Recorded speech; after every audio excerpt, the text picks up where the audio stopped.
ये रहा बेलन। वो बेलन? तू क्या कर रही है बेलन के साथ? ओ, ये मेरे नीचे था, तभी मैं बोलूं थे इधर से, मुझे चुप क्या रहा है। तो बेलन बेलन पे क्यों बैठी थी भाई? मैं तो ऐसे आगे बैठ गई थी। नीचे बैठो। जी मैं कहूँ, मुझे तो इधर से लग क्या रहा है। कर क्या रही थी तुम बेलन को ऐसे? मतलब क्या हो क्या रहा था, चल क्या रहा था? तुम बेलन के साथ क्या कर रही थी? ये गीला गीला सा भी लग रहा है। अरे ऐसा कुछ भी नहीं है, ये तो मैं बेलन के ऊपर ना ऐसी ट्राई कर रही थी। ट्राई कर रही थी? ये गीला कैसे हो गया देखो। हाँ, अरे वो धोया था ना मैंने, तो ट्राई कर रही थी। वो कुछ बताया था इससे कि मतलब कि इसको यूज कैसे करते हैं बेलन को अलग अलग तरीकों से, तो यूज करके देख रही थी। अरे पागल, ये पानी बीनी से नहीं धुला हुआ है। ये देखो, ये इसमें चिपटा हुआ है। अरे इसको रख दो ना, क्यों बेलन बेलन बेलन, क्या चाहिए, क्या करना था तुम्हें बेलन का। अरे मैंने रोटी बेलनी थी, अब थोड़ी रोटी बेलूंगा मैं उससे। पता नहीं यार, जो रोटी बेलने वाली चीज है उससे तुम कुछ और ही बेल रही थी। अरे कुछ तो शर्म करा करो, कुछ तो कोई तो चीजें छोड़ दिया करो। मानता हूँ कि मेरा बेटा बाहर है, तुम्हारा मन करता है, तो क्या तुम बेलन को यूज करोगी? तो ये आपकी कमी है ना, आपको अपने बेटे को बाहर भेजना ही नहीं चाहिए था। जब पता है कि बहू घर के अंदर है, 100 जरूरतें होती है, तो जरूरत है अपने बेटे को बाहर भेजना, और आप भी मुझे कुछ देखते नहीं हो। अरे भाई, अगर वो गया है तो कुछ कमाने के लिए तो गया हुआ है। दिखाना जरा, ये तकिया हटा ना, ये क्या है? क्या है? ये भी गीला गीला लग रहा है। कहीं गीला नहीं है। अपनी आंखों पर चश्मा चढ़वाओ ससुर जी। हाँ, चश्मा तो चढ़ा हुआ है, लेकिन वो रखा हुआ है मैंने अभी। तो लगाना चाहिए आपको।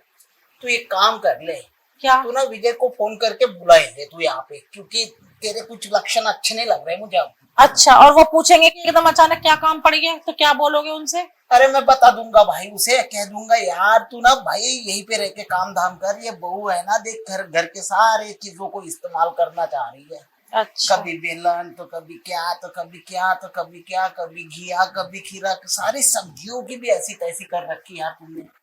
मुझे बताओ तो सही, कुछ ज्यादा जब होना खारिज तो मेरे पास आ जाया करो और बोलो। आपके पास? और क्या करूं फिर?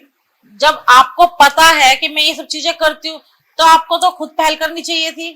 अरे हाँ, तो तुम्हें भी तो पूछना चाहिए था कि ससुर जी ऐसा ऐसा है, मेरे से ना अब रहा नहीं जा रहा है, बर्दाश्त के बाहर हो रही ये चीजें। आप एक काम करो, या तो अपने बेटे को बुला लो या फिर आप खुद ही आ जाओ। तो मैं आ जाता यार। मैंने तो आपको इसलिए नहीं बोला था कि कहीं आप अपने बेटे को ना बता दो। चल, अब तेरे में ज्यादा खारिश हो रही थी क्या? हाँ। चल कोई बात नहीं, एक काम करते हैं, पहले ना खाना बनाऊंगा, फिर उसके बाद है ना, उसके बाद थोड़ी सी ताकत भी आ जाएगी मेरे इसमें, और फिर देखता हूँ तेरी कितनी खुजली है। तो ठीक है। पर लेकिन अपने बेटे को नहीं बताओगे ऐसा कुछ भी? अरे मैं क्यों बताऊंगा भाई, मैं इतना बेशरम ससुर नहीं हूँ कि अपनी बहू को ये कर के फिर बेटे को बता दूं। अरे भाई, आखिर मैं संस्कारी ससुर हूँ।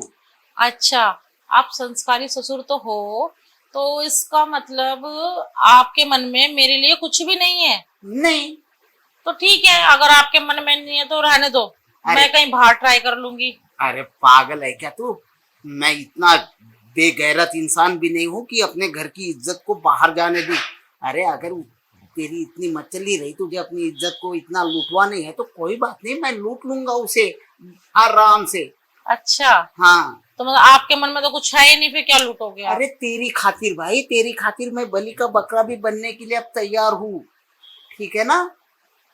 सिर्फ तेरी खातिर, ताकि तू इधर उधर मुंह ना मार सके। अच्छा। हाँ, क्योंकि सोसाइटी में हमारी कितनी इज्जत है। लोगों को अगर पता चल गया कि अमुक अमुक की बहू है ये, और ये बाहर इसी इसके साथ फला फला आदमी के साथ ये करती है, तो हमारे तो खानदान की इज्जत मिट्टी में मिल जाएगी। तो मैं क्या पागल हूँ, या कॉलोनी में ही मुंह मारूंगी? बहुत जगह होते हैं मुंह मारने की। अरे नहीं नहीं, बाहर मारना ही नहीं मुंह, मेरे साथ ही मुंह मार तू, जितना मुंह मारना है तुझे। ठीक है? आज के बाद ना बेलन विलन या घे वीए खीरे वीरे इन चीजों का कोई इस्तेमाल नहीं करना है। अरे ये चीजें भाई रसोई की चीजें हैं, इससे रोटी बेली जाती है, वो घिए से खीरे से सब्जियां बनाई जाती है, अच्छी अच्छी चीजों की अच्छी अच्छी ये होती है ना। तो तुम किसी चीज में उसे उपयोग कर रही हो, फालतू कोई चोट लग जाए, बेलन सख्त है वो, और जिसका बना हुआ है देखो एकदम ओरिजिनल है। मानता हूँ कि थोड़ा चिकना है, सपाट है, लंबा है, मोटा है, ठीक है, लेकिन जरूरी नहीं है कि इधर उधर दाएं बाएं में घुस गया ना तो फिर भाई डॉक्टर को पैसे भी मुझे ही देने पड़ेंगे, ठीक है ना। इसलिए अब इन चीजों का इस्तेमाल नहीं करना है वहां पे।